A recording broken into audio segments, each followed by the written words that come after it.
मचे हाहाकार की। जी हां, नोएडा में गैस सिलेंडर को लेकर हंगामा देखने को मिला। गैस सिलेंडर को लेकर सड़कों पर लोग उतर पड़े और नोएडा के थाना फीस वन क्षेत्र में इलाके में हंगामा देखने को मिला। गैस सिलेंडर नहीं मिलने से लोग परेशान दिखे। आक्रोशित लोगों का आरोप है कि ब्लैक में सिलेंडर मिल रहा है। समझाया, पुलिस ने लोगों को समझाकर जाम खुलवाया। जाम जैसी स्थिति पैदा हो गई नोएडा के फेज वन में, क्योंकि यहां सिलेंडर न मिलने से परेशान लोग सड़क पर पहुंच गए। इस दरमियान जाम की स्थिति बन गई।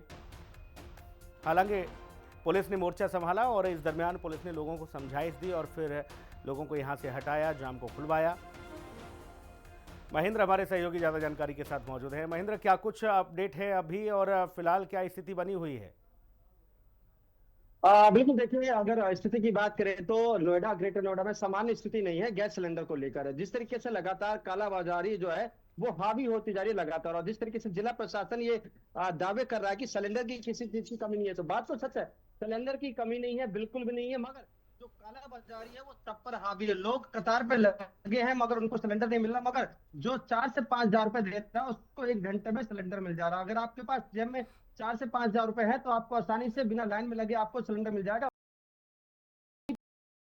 तरीके से सिलेंडर लेंगे तो आपको 2-2 दिन तक लग जाएगा। और ऐसे में तस्वीर नजर भी आती है, चाहे नोएडा की बात करें, ग्रेटर नोएडा की बात करें या अन्य सेक्टरों की बात करें, आप हर जगह देखेंगे जो लोग हैं कतार में खड़े हैं। और सबका यही कहना है कि देखिए, जो एजेंसी वाले हैं, जो डिस्ट्रीब्यूटर है, वो जानबूझ के मनमानी कर रहे हैं और गलत तरीके से जो सिलेंडर है डिस्ट्रीब्यूट कर रहे हैं। ऐसे कई लोग हैं जिन पे ये शिकायत आई है कि देखिए गैस की जो बुकिंग है वो हो जा रही है और हमारे पास जो डिलीवरी है वो तक नहीं हो रही। और ऐसे में दूसरी तरफ जो नोएडा की डीएम है, जो मेधा रूपम, उनका साफ तौर पर कहना है देखिए हमारी जो कई टीम है वो अन्य अलग अलग गैस एजेंसियों पे जा रही है और मौके पे निरीक्षण कर रही है, मगर क्या फायदा। उसके बावजूद भी अगर जो जनता है वो कतार में खड़ी, और केवल इसलिए इसलिए क्योंकि जो उनका हक का सिलेंडर है वो जो माफिया है, जो गैस माफिया, वो किसी और को दे रहे हैं 4 से 5 हजार में।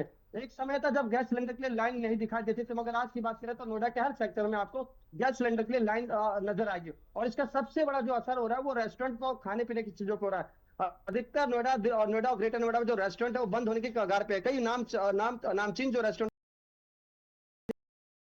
उनका साफ तौर पर कहना है देखिए ना हमें डोमेस्टिक सिलेंडर मिल रहा है, ना ही हमें कॉमर्शियल सिलेंडर मिल रहा है। तो आप समझ सकते हैं किस तरीके से जो नोएडा में जो स्थिति है बद से बदतर होते जा रहे हैं। इसका कह सकते हैं इसका जो सबसे बड़ा कारण है वो है जमाखोरी। क्योंकि सबको पता है जो नोएडा में बड़े बड़े गैस एजेंसी वाले वो जमाखोरी कर रहे हैं और मुंह मांगा जो कीमत है वो लोगों से वसूल रहे हैं। ऐसे कई लोग हमें दिखे जिनके घर में शादी थी और सिलेंडर नहीं पहुंच पाया तो उन्होंने लकड़ी पे लकड़ी जलाकर, आप सोचिए नोएडा जैसे हाईटेक शहर जो उत्तर प्रदेश का शो विंडो शहर कहा जाता है कि यहाँ 2 मिनट में आपके पास सब चीज अवेलेबल हो जाएगी। मगर स्थिति ये हो गई है कि सिलेंडर के लिए आपको कई कई घंटे लाइन में लगना पड़ेगा।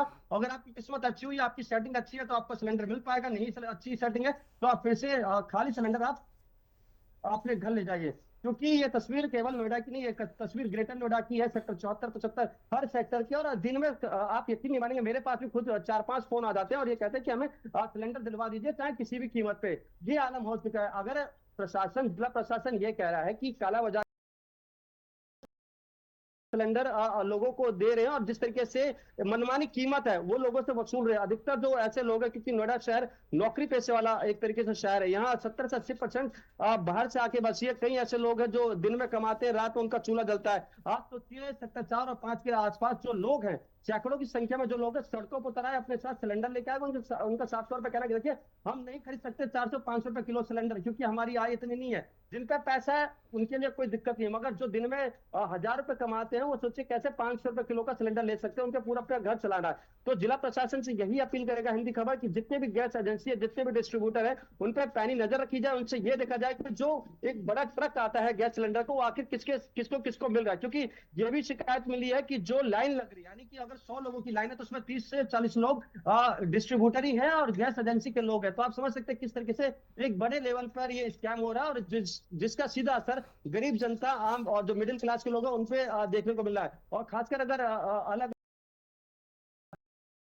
करें, चाहे 27 की बात करें, चाहे 74 की बात करें, जहां ज्यादा लोग रेंटेड में रहते हैं या पीजी में रहते हैं, या जहां लोग खाने पीने के लिए जाते हैं, वो चीजें बंद होने के कगार पे है। मैंने कभी नहीं सोचा था कि नोएडा जैसे शहर में लोग चूल्हे पे खाना बनाने के लिए मजबूर हो जाएंगे, क्योंकि उनपे कोई दूसरा रास्ता नहीं है। लगातार हम देख रहे हैं किस तरीके से गैस की जो किल्लत केवल नोएडा नहीं पूरे प्रदेश में और पूरे देश में, और इसका साफ तौर पे जो सबसे बड़ा कारण है वो है कालाबाजारी, क्योंकि जब तक कालाबाजारी नहीं रुकेगी ऐसे ही किल्लत जारी रहेगी और जो आम जनता है वो इस समस्या से जूझेगी। तो जिला प्रशासन से यही एक तरीके से उम्मीद है कि वो जाए देखे कि किस तरीके से जो गैस एजेंसी वाले हैं, जो डिस्ट्रीब्यूटर है, वो चाहे कोई भी एजेंसी हो, चाहे इंडियन गैस की बात करें, एचपी की बात करें या भारत गैस की बात करें, देखे कि किस तरीके से सिलेंडर सप्लाई हो रहा है। क्योंकि अगर ये अब इसमें रोक नहीं लगा पाएंगे तो आने वाले समय में और ज्यादा स्थिति खराब होती रहेगी, क्योंकि देखिए अफवाहों का भी दौर जारी है। लोगों के मन में ये है कि आने वाले समय में कहीं ऐसा ना हो कि सिलेंडर बिल्कुल बंद हो जाए। तो कुछ लोग ऐसे भी हैं जिनके घर एक सिलेंडर पड़ा, वो दो दो सिलेंडर की व्यवस्था कर रहे हैं। ये वही समय